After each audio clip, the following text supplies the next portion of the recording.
생산과 소비 불호흡을 시작했습니다.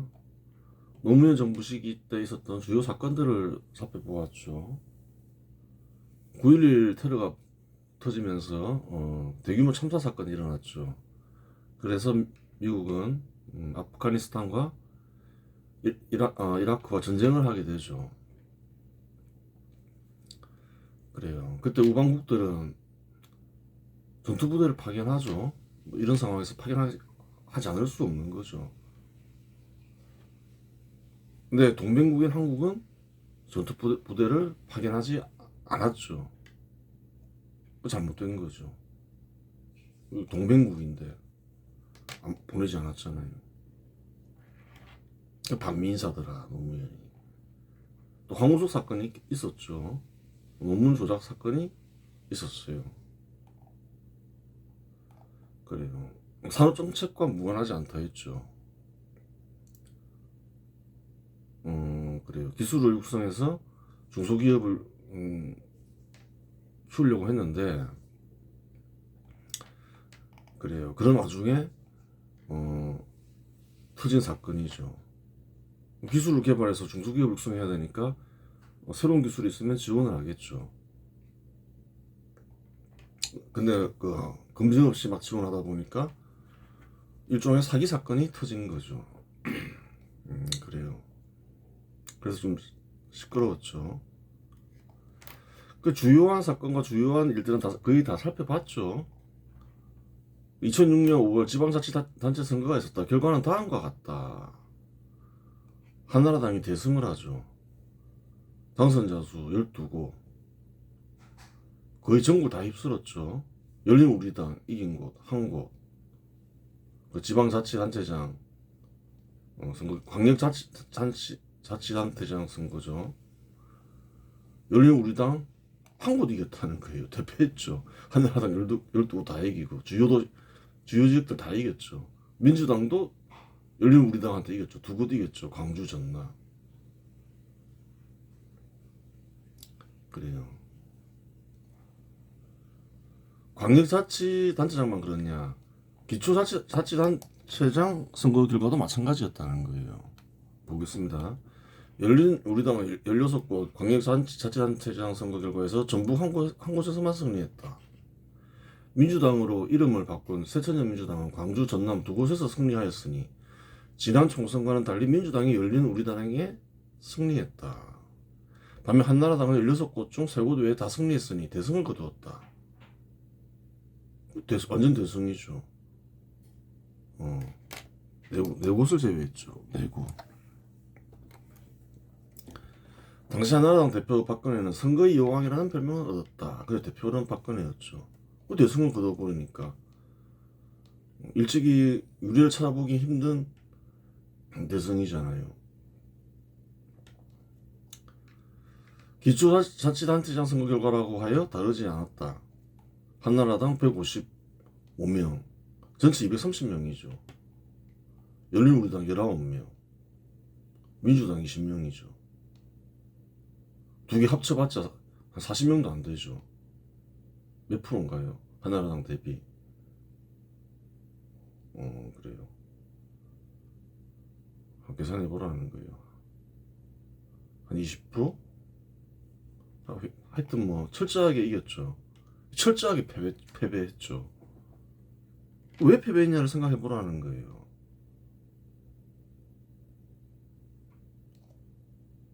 (230곳) 기초자치단체장 선거에서 한나라당은 155곳에서 승리하여 민주당과 열린우리당에 압승하였다. 기초자치단체장 선거에서도 열린우리당은 민주당에 패배했다. 그래요. 2004년 총선에서 자민련이 대패하자 김종필은 정계에서 은퇴했다. 당선된 곳이 한 군데도 없었죠. 비례대표로 그냥 내석을 얻었었다는 의미죠. 자민련을 쇠퇴하다가 2006년 3월 10일에 최종적으로 해체되었다. 해체 시 대부분 자민련 출신 정치인들은 한나라당에 합류했고, 합류하지 않은 자민련 잔당들은 2006년 1월 국민중심당을 창당했다. 그 7명이 나온 거죠. 대표이사로는 신대평과 신국환이 있다. 열린우리당의 대표는 뭔가요? 처참하게 대표했죠. 열린우리당의 대표는 노무현에 대한 심판이었다는 거예요. 심판 선거였죠. 절대 다수 국민이 근대국가 수립 세력 인사였던 당시 노무현의 정치 경제 정책은 용인될 수 없는 정책이었다. 절대 다수의 국민이 노무현 정부 도저히 안 되겠어. 저 민주당 계열 정당 절대 안 되겠어. 그렇게 생각했다는 거예요. 4년간 지켜본 결과 정책을 떠나서 노무현은 임기 내내 국민들이 지지를 받았던 적이 없었다. 사실은 없었다는 거예요. 총선에서 어떻게 얘기했냐. 2004년 총선에서 승리했다고 하지만 탄핵 소추 직전 대통령 지지율은 25%에 불과했다. 너무 이른 시기에 무리한 탄핵으로 동정 여론에 힘입어 총선에서 대승한 것에 불과했다. 그랬다는 거예요. 그때도 인기가 없었다는 거예요. 만약에 탄핵 없이 선거를 치렀다. 그래요. 그러면 그때도 한나라당이 승리를 했을 거라는 거예요. 임기 초반이니까 대선까지는 아니더라도. 그래요. 탄핵을 하려면 총선 끝난 뒤에 했어야 되는 거죠. 결론적으로 너무 빠른 이런 시기에 무리하게 탄핵하는 바람에 동정 여론이 일어났다는 거예요. 그래서 좀 더 기회를 줘야지 국민들이 선출했는데 이제 처음부터 지지는 없었다는 거예요. 총선에서 승리한 뒤 일관된 반시장 정책, 정부 반미 정책으로 인해 대부분의 국민들은 노무현에 대한 지지를 철회했고 2006년 선거에서 그 결과가 명확히 드러났다. 총선에서 이겼어요. 그럼 정상적으로 국가를 운영했어요. 그러면 또 그래요. 괜찮았겠죠. 근데 반시장 정책, 부동산 정책 보라는 거예요. 재산을 침탈하고 재산을 억제하는 정책을 쓰고 소유권을 부정하고 이렇게 용납이 안 된다는 거예요. 국민들은. 또 종북 반미 정책도 있죠. 나중에 뒤에 살펴보겠지만 종북은 또 반미 정책. 우방국이 큰 어려움에 처해서 참사를 겪으면서 전쟁하는데 전투병을 파병하지도 않고 그랬다는 거예요. 그런 것들은 이제 국가와 국가의 미래를 생각하고 국민들이 삶을 걱정하는 이들에게는 용납이 안 됐다는 거예요. 그 선거 결과가 이 지방자치 선거였다는 거예요. 드러나잖아요.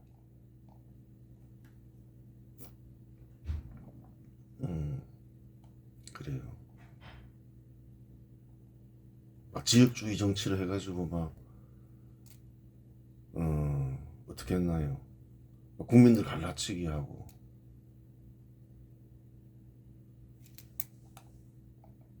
총선에서 승리한 뒤 일관된 반시장 정책, 종북 반미 정책으로 인해 대부분의 국민들은 노무현에 대한 지지를 철회했고 2006년 선거에서 그 결과가 명확히 드러났다. 선거의 패배 원인은 폭등한 부동산 가격 때문이라고 생각하는 이들이 많다. 그래서 이제 그 뒤로 또 정치하는 이들은 어떻게 생각하나요? 어떻게든 부동산 가격을 억제하려고 하죠. 각종 이제 노무현 때 만들어진 규제를 동원해서 다 철폐해야 되는 건데 철폐하라고 대통령 뽑아놨더니만 그 이후에 대통령들이 철폐했냐는 거예요. 그냥 완화는 시켰지만 안 한다는 거예요. 하지만 통계에 집계되지 않을 뿐이지 부동산 가격 폭등은 1961년 이후 한국에 늘 있어 왔다. 이때만 폭등했을까? 이런 생각을 해봐야 되는 거예요. 노무현이 사상 최대다 하지만 그전에는 없었을까? 있었다는 거예요. 30년에 이르는 군사정부 시기는 한국의 번영기였다. 유례없는 번영기였죠. 그냥 단순히 번영기가 아니라 군사정부 시기 내내 부동산 가격이 상승하지 않았을 것 같은가. 노무현 정부 시기보다 더 큰 폭등도 있었을 것이다. 통계에 집계되지 않았다는 것이 있어 왔던 거라는 거예요. 하지만 부동산 가격이 폭등한다고 하여 국민들이 군사정부에 대한 지지를 철회하지 않았다. 사실이라는 거예요.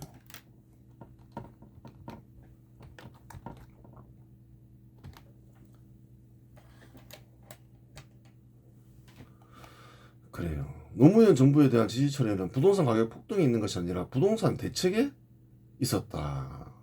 군사정부는 주택가격이 급격히 상승할 때마다 최선을 다하여 주택을 공급하려 했다. 강남 개발해서 공급하고 서울도 열심히 개발하면서 또 주변 지역 개발하고 어떻게든 주택을 최대한 많이 공급하려 했죠. 그 와중에 주택을 대량으로 공급할 수 있는 아파트를 집중적으로 공급했다. 어떻게 하면 빨리 공급할 수 있을까? 단독주택 지으면 대량으로 공급하기 어려워. 아파트를 공급해야 되겠어. 그럼 아파트로 팍 공급하고 그래요. 공급에 집중하고 국민들의 삶의 질을 향상시키기 위해 노력을 했죠. 노무현은 그게 아니었잖아요. 경제적 평등 실현할 거라면서 종부세 신설하고 재건축 규제하고 빨리빨리 아파트를 공급해야 되는데 재건축 규제하면 공급이 안 되잖아요. 반면에 노무현은 재개발, 재건축을 통해 아파트를 대량으로 공급하지 않고 반시장적 정책을 시행하며 재산을 침탈하려 했을 뿐만 아니라 자유로운 거래를 막고자 했다. 그렇죠. 자유로운 거래를 막 제약시하고 막 이랬죠. 이러한 행위를 대다수 국민들은 용인할 수 없었을 따름이다. 부동산 가격이 올라서 심판하려 했던 게 아니라는 거예요. 부동산 가격 폭등은 더한 폭등이 군사정부에 있으면 있었지. 번영기에 부동산 가격이 하락하겠냐는 거예요. 단순히 뭐 부동산 가격이 올랐으니까 심판했다. 그게 대단히 잘못된 생각이라는 거예요. 하지만 또 그러한 생각이 또 계속 계승되는 거죠. 잘못된 생각이. 또한 노무현은 지역주의 정치로 수도권 내 갈라치기 정치를 하였는데 이러한 분열 정책은 구태 정치로 대다수 한국인들에게는 반감을 일으키며 용인될 수 없는 정치였다. 생각을 해보면 저 뭐하는 사람이냐. 순 양아치네. 국민들 왜 갈라치냐. 그렇게 생각한다는 거예요. 무리한 수도권 이전, 빚으로 실시하는 복지정책, 반미행동 등 온갖 정책들의 저자들은 국가와 국민을 위해 일하는 사람들이 아니군. 저자들에게 정부를 맡기면 큰일 나겠어라고 국민들은 결론 지었던 것이다. 절대다수의 국민들은 결론 지었죠. 그 결과 보라는 거예요. 그랬다는 거예요.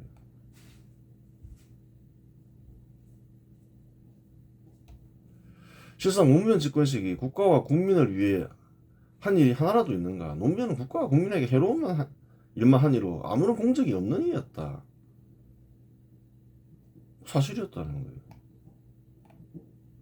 현 시대에는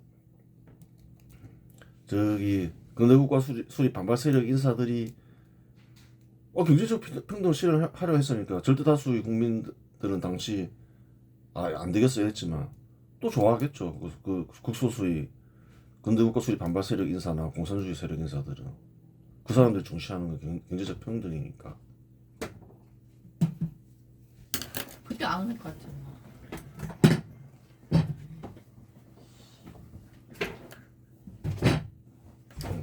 그렇죠.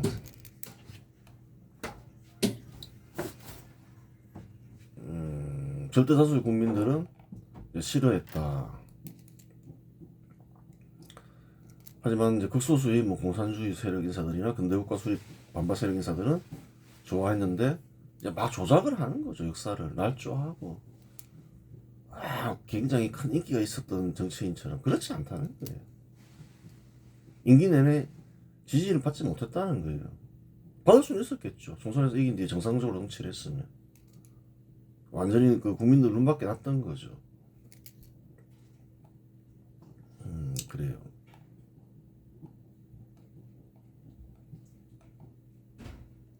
그렇다. 부동산 가격 폭등 때문에 지지를 처리한 게 아니다.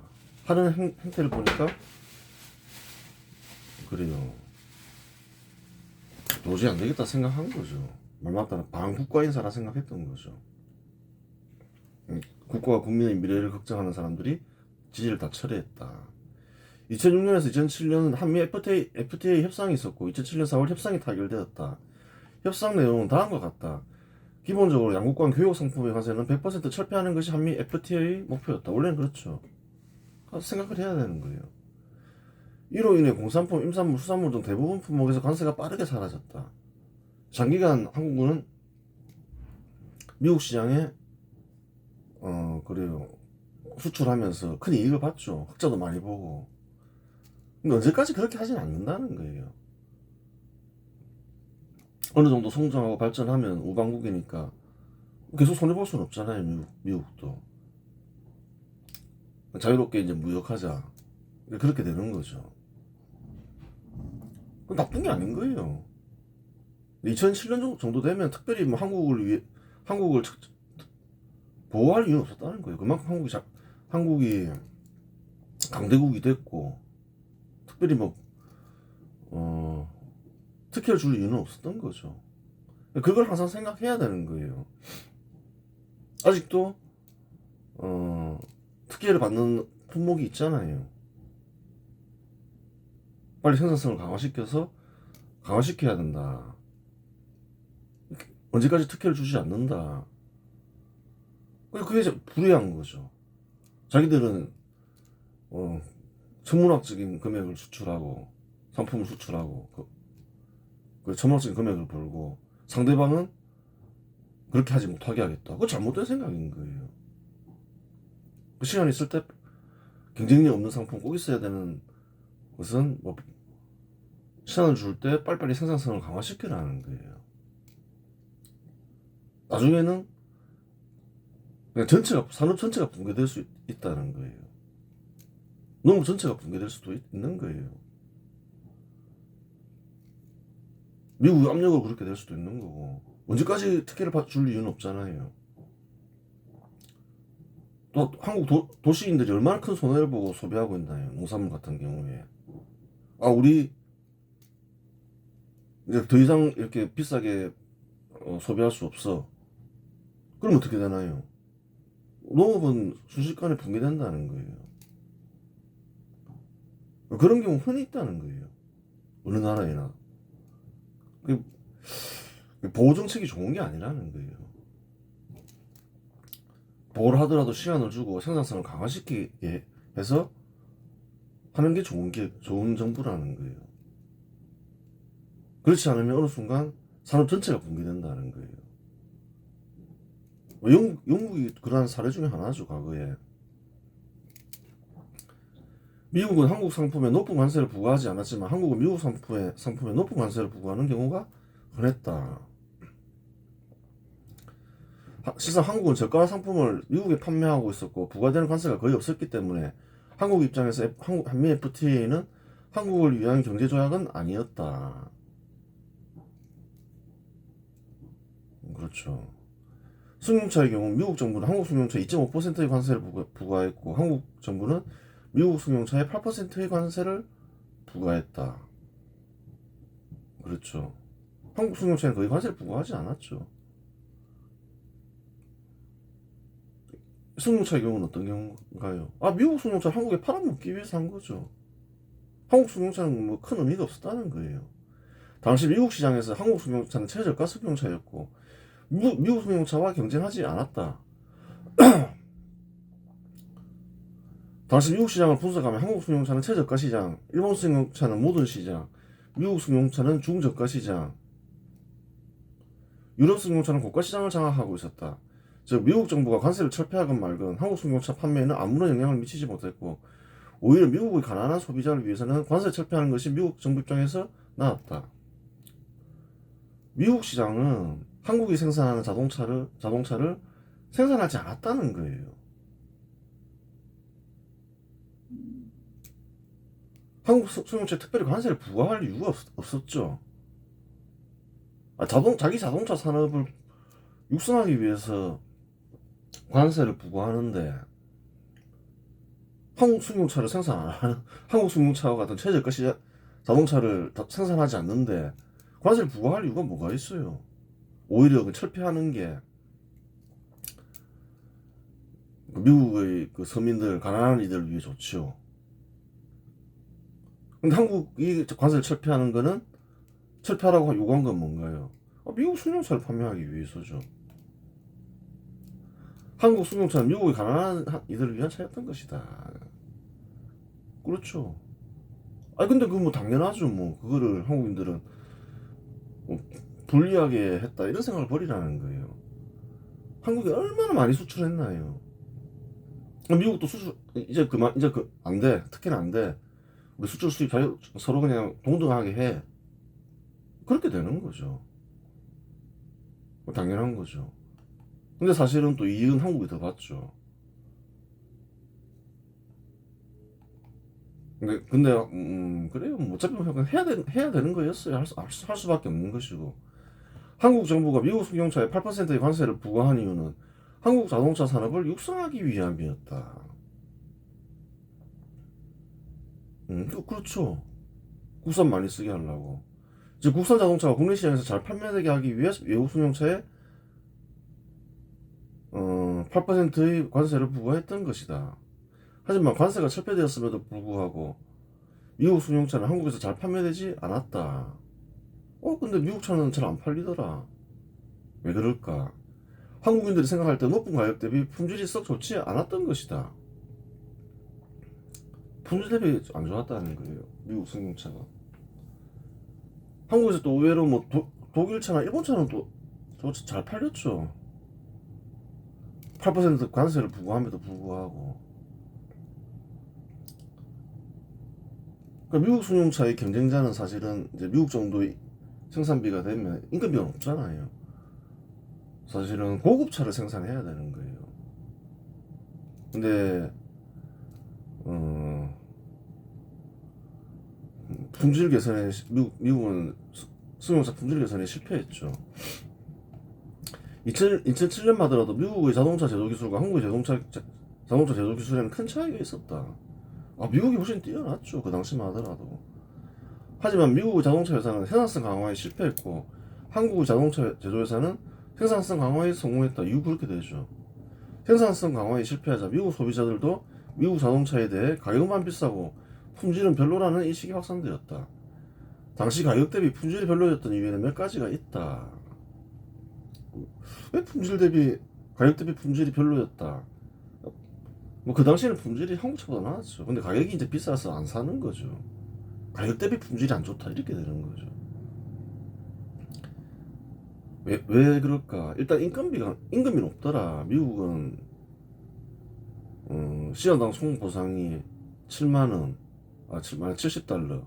일본은 한 45에서 50달러. 훨씬 높죠, 미국이. 한국보다는 훨씬 높죠. 일본도 훨씬 높은데 미국은 더 높죠. 미국이 40% 수준밖에 안 되죠.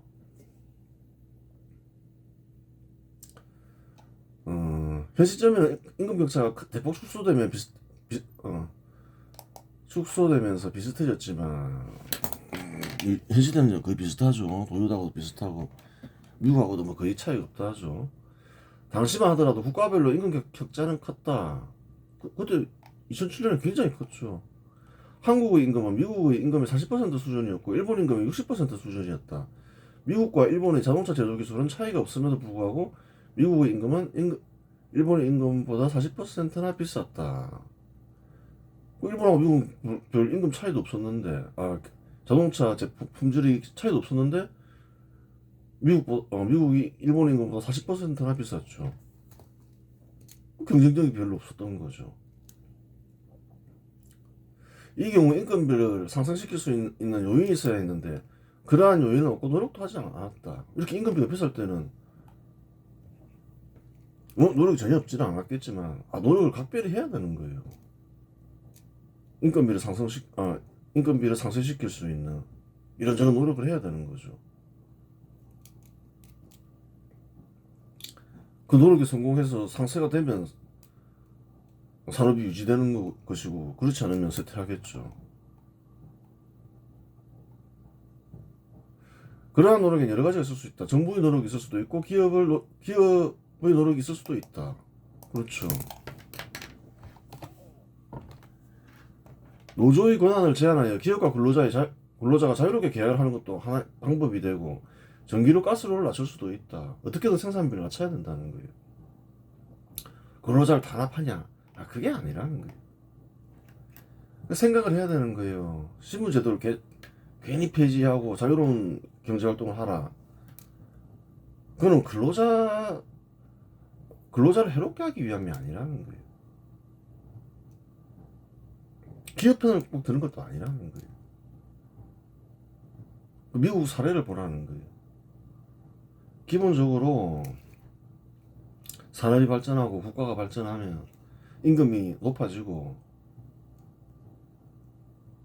또 이제 근무 여건도 좋아지죠. 통상적으로 꼭 노조가 없더라도 그런 문제, 그 자연적인 현상인데 거기에 더해서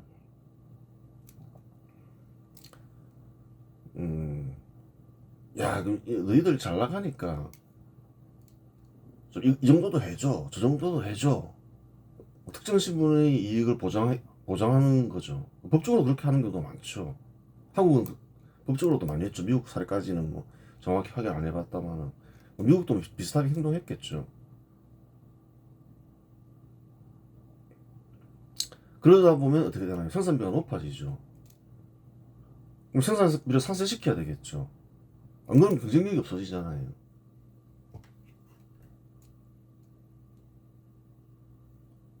그래요. 그러면 산업이 붕괴된다는 거예요. 그럼 산업이 붕괴되면 누가 가장 큰 피해를 보나요? 기업도 피해를 보지만 정부는 양질의 일자리를 공급할 수 없게 되니까 큰 피해를 보는 거고 또 파산이라도 하면 어떻게 되나요? 또 구조조정하게 되면 근로자들의 고통이라는 건 이런 말 할 수 없다는 거예요. 그 얘기하잖아요. 신분제도를 특정 신분의 이익을 보장한다. 얼핏 보기에는 좋을 수 있죠. 단기적으로는 좋을 수 있겠죠. 근로자들한테. 모든 사람에게 피해를 준다. 근로자들도 자칫 잘못하면 큰 타격을 받는다. 통상 타격을 받죠. 그렇게 되는 거예요. 그걸 알아라는 거예요. 원칙을 세우고 원칙을 지키는 게 중요하지 막 신분의 이익을 보장하는 건 대단히 잘못된 것이다. 그렇게 되는 거예요. 기업 또한 생산성 강화를 위한 노력을 할 수 있다. 생산 방식이나 새로운 생산 설비를 동원하여 생산비를 낮출 수 있다. 노력을 해야 된다는 거예요. 국가 발전하면 이런 문제가 반드시 생긴다는 거예요. 기업도 노력해야 되고 정부도 노력해야 된다는 거예요. 또한 상품의 품질을 향상시켜 고가에도 팔리는 상품을 생산할 수도 있다. 어떠한 노력도 통하지 않으면 결국 자국에서 철수하여 다른 국가에서 생산하는 수밖에 없다. 그렇게 된다는 거예요. 하지만 그렇게 되기 전까지는 최선을 다해야 된다는 거예요. 자국 내에서 양질 일자리를 계속 공급하면 좋잖아요. 근데 한국 정부는 어떤가요? 다른 정부도 그럴 수 있는데 정반대로 한다는 거예요. 나라가 발전하면 임금이 상승하고 근무요건이 좋아지죠. 아, 이거 잘못하면 산업이 붕괴된다. 어떻게든 생산비를 낮추려 하고 그래요. 자유로운 거래가 이루어지게 하고 그렇게 해야 된다는 거예요. 그래야지 계속 지속적으로 양질 일자리를 공급할 수 있다는 거예요. 미국은 자동차 산업 혁신에 실패하여 미국의 자동차 산업은 크게 쇠퇴하였다. 90년대까지만 해도 미국 자동차 점유율은 미국 시장에서 65%였는데 지금은 38%까지 급감했죠. 미국 빅3가 절대 강자였다는 거예요. 지금은 그렇지 않겠죠. 90년대 되면 이제 일본 점유율이 확대되고 이제 2010년도 되면 어떻게 되나요? GM이 파산해버리죠. 이러면서 이제 일본 자동차 점유율이 상승했다. 현대, 기아, 도요타, 혼다 강세 그렇게 된 거예요. 미국 자동차 산업이 크게 이제 쇠퇴해버렸죠. 미국 자동차 산업의 쇠퇴, GM 파산, 2.5% 관세 철폐는 현대차의 중가 시장 진출에 긍정적인 영향을 미쳤다. 한국 승용차는 일본 승용차나 미국 승용차에 비해 경쟁력이 있었다. 기술이 뛰어나기보다는 가격 대비 품질이 괜찮았던 것이다. 그래요. 잘 보라는 거예요. 이런 일은 한국도 많이 겪는다는 거예요. 의료업이 겪었죠. 가죽 제품이나 이런 것들. 그래요. 원칙을 확립하고 어떻게든 생산비를 낮추려고 노력하고 정부의 역할은 나라가 발전함에 따라서 어떻게든 이제 기업도 품질 개선을 통해서 고가의 상품을 생산해야 된다는 거예요. 그러면 그 인건비나 이런 여러 가지 생산비 문제 때문에 미국처럼 붕괴될 수 있다는 거예요. 또 발전하다 보면 붕괴되는 현상을 어느 곳에서나 살펴볼 수 있다는 거예요. 그래요. 근데 정부는 통상적으로 정반대로 행동하는 경우가 많다. 그게 무덤인지도 모르고 그렇죠. 그래요. 이번 시간에서 마치겠습니다.